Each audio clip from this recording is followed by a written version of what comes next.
श्योपुर लिए चलते CM doctor Mohan Yadav संबोधित कर रहे हैं, सुनवाते हैं। हमारा परिवार का हिस्सा बने, जोरदार ताली बजाओ रामनिवास रावत जी के लिए। इस अवसर पर श्रीमती भरासी सुमन, मिथिलेश मीणा, हरि सिंह मीणा, ओम प्रकाश राठौर, शशांक भूषण, गिरधर लाल बैरवा, दिनेश भदौलिया जी, मनोज डोम जी, सुमेर सिंह जादव जी। जोरदार तालियां सभी के लिए बजा दो, जोधपुर मंच के लिए। इस श्योपुर जिले में जिसका सही नाम तो शिवपुर है ना, वो बोलने में श्योपुर हो गया। आप चाहोगे तो इसका विधानसभा में संशोधन करके सही नाम कर देंगे, ये भगवान शिव के नाम पर शिव। बाबा महाकाल के मिलता जुलता नाम, उनका एक नाम शिव है, तो ऐसे नाम को सही रूप में ले तो आनंद आएगा ना। हमारे महाकाल का महानंद आया तो शिवपुर का नाम शिवपुर होना चाहिए। जोरदार ताली बजाओ अपने जिले के लिए। और आप जब शिव की नगरी के होंगे तो फिर क्या दिक्कत है। आज का समय तो अपने लिए ही चल रहा है। कितने अलग अलग प्रकार से मोदी जी काम कर रहे हैं, देखो तो सही। आज से 4-5 महीने पहले मोदी जी मध्य प्रदेश, राजस्थान, छत्तीसगढ़ इन राज्यों के चुनाव में आए और एक नारा बोला, और नारा क्या जमा कि एमपी के मन मोदी और मोदी के मन एमपी। इतना जमा के अपने यहाँ 163 का बम्पर मेजोरिटी आपने बना के सरकार बना के दे दी। मैं आपको सबको बधाई देना चाहूंगा। क्या बहुमत दिया आपने। और रावत जी ने सही कहा, बहुमत मिला राजस्थान, छत्तीसगढ़, मध्य प्रदेश में।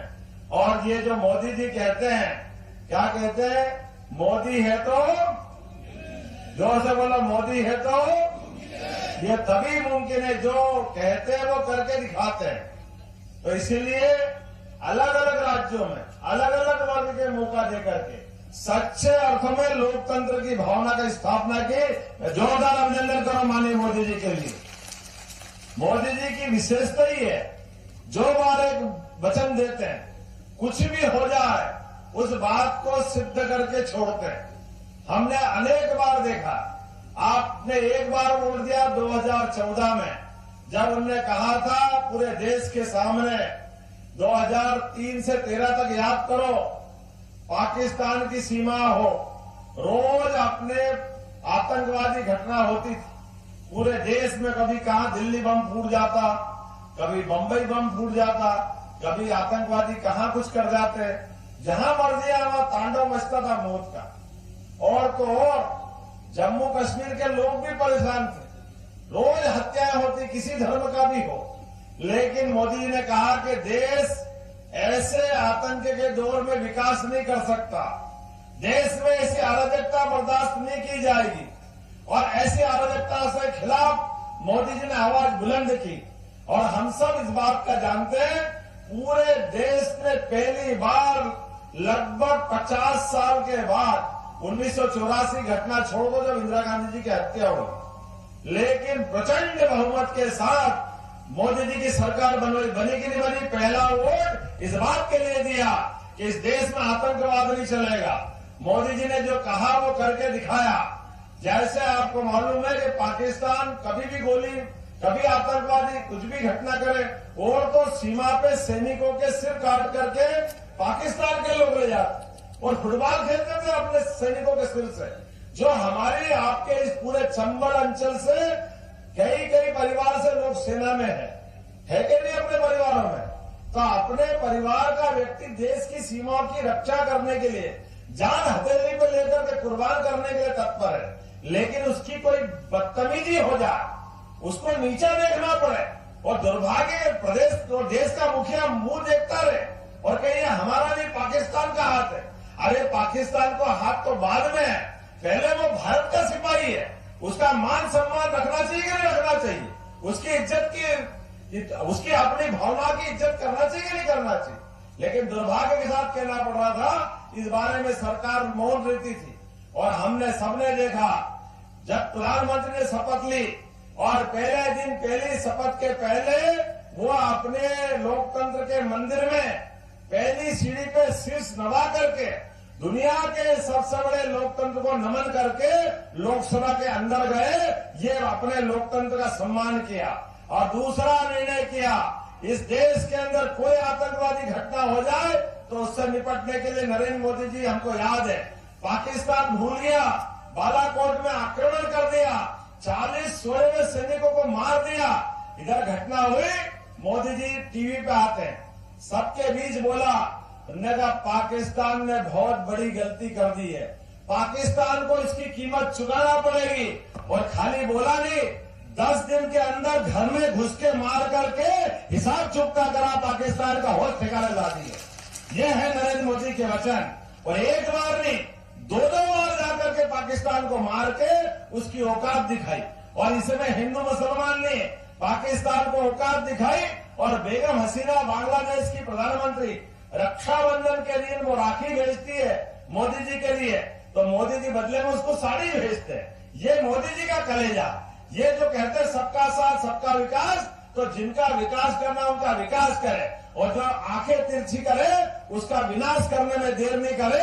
ये नरेंद्र मोदी जी है, और ये 56 इंच का सीना वाला व्यक्ति। कोई अपने देश की तरफ तिरछी लगा के देख ले और हम हाथ पे हाथ धर के बैठेंगे। यह पहला वोट आपका वसूल हुआ, और दूसरा वोट फिर दिया मोदी जी ने कि आओ मैं इस देश को आगे बढ़ाऊंगा।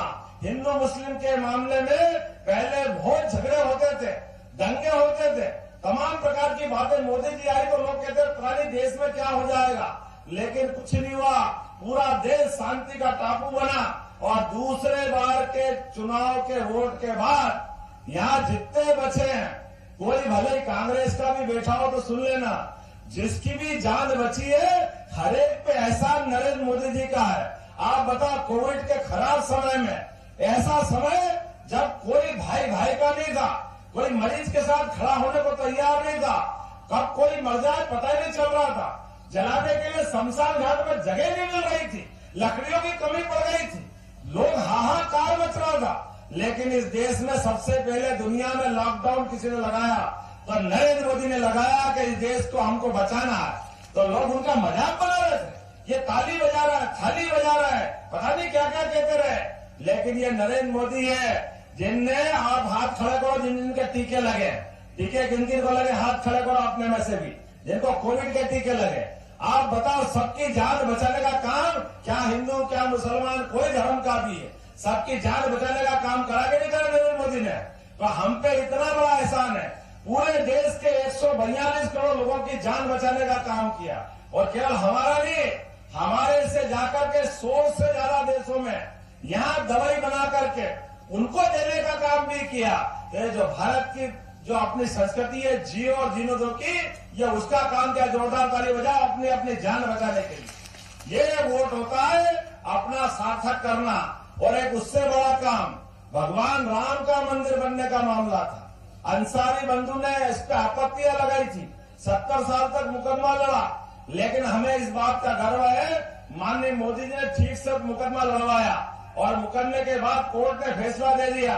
तो 5 साल से इस समय में मुस्लिम बंधुओं ने भी मान लिया कि चलो भगवान राम का मंदिर अयोध्या में है, लेकिन नहीं माने तो कौन नहीं माने, कांग्रेस के लोग, जिनको आज भी पेट में दुखता है कि भगवान राम का मंदिर अयोध्या में कैसे बन गया, आज भी उस चश्मे से देखते हैं। आप बताओ, आप कैसे खराब लोग हैं, इतने बड़े समाज के, इतने बड़े आदर के केंद्र के लिए उस दिन नहीं गए तो कोई बात नहीं, 22 जनवरी का दिन निमंत्रण ठुकराया सबके सामने, लेकिन 22 जनवरी से ये अप्रैल 30 है, आज आखिरी दिन है। लेकिन अभी तक भी कभी आपने सुना कि वहां सोनिया गांधी दर्शन करने गई, कभी सुना कि कोई राहुल गांधी दर्शन करने गए, कोई सुना किसी ने? अरे हमारे भगवान राम से ऐसी नफरत का क्या मतलब, ये नहीं चलेगा। हमारे देवी देवता का अपमान करोगे, ये अगर आप अपमान करोगे करो, लेकिन हम भी सब वो लोग हैं, एक एक करके सारा हिसाब करेंगे। आने वाले चुनाव वाले दिन सारी जितनी भी गलतियां करना कर ले, लेकिन यहाँ बैठा मतदाता समूह सारी गलतियों का हिसाब करेगा। वो लोग करेगा कि नहीं करेगा अपने में से? अपने अपमान का 500 साल की लड़ाई थी, 500 साल की। और मुझे इस बात की प्रसन्नता है कि मुस्लिम समाज ने जिनने आपत्ति लगाई वो भी लोकार्पण में शामिल हुए, भूमि पूजन में शामिल हुए, पूरे देश में कोई दंगा नहीं हुआ। अभी रामनवमी भी मनी, 2 दिन पहले ईद भी मनी, लेकिन किसी के घर में अगर रोना पीटना होता रहा, वो कांग्रेस के घर वालों के अंदर रोना पीटना होता रहा, उनको अच्छा नहीं लगा। तो आज जिनके जैसे कर्म, उनको वैसा दंड देने के लिए आप और हम सब तैयार हो जाओ। और अभी तो आपने ये परमात्मा की दया से आपने ये सरकार बनाई। आप बताइए 100 दिन से भी कम समय मिला, रावत जी यहाँ मौजूद है। हमारी सरकार ने कई निर्णय किए। एक निर्णय ये किया कि अपने में से ये खेती किसानी का बेल्ट है, आप अपनी जमीन बेचोगे या खरीदोगे या बंटवारा कराओगे या नामांतरण कराओगे। पटवारी ये कि सुनते ही नहीं, कभी सुनते थे क्या? पटवारी अपने सिर पे होता था। हमने कानून बना दिया, जैसे रजिस्ट्री कराओगे या नामांतरण कराओगे, अपने आप नामांतरण करके घर आएगा। ये पटवारी का काम ही खत्म कर दिया। ये अपनी सरकार ने निर्णय किया। ये हमारी सरकार, किसानों का सम्मान करने वाली सरकार है। ऐसे एक नहीं कई फैसले हमने किए हैं। आयुष्मान कार्ड के माध्यम से आपको 5 लाख तक का, इस बात के लिए जोरदार ताली बजाएं मोदी जी के लिए कि कोई भी आयु समूह का, अब नया संशोधन आ गया, किसी भी जाति का, कोई धर्म का, कितनी भी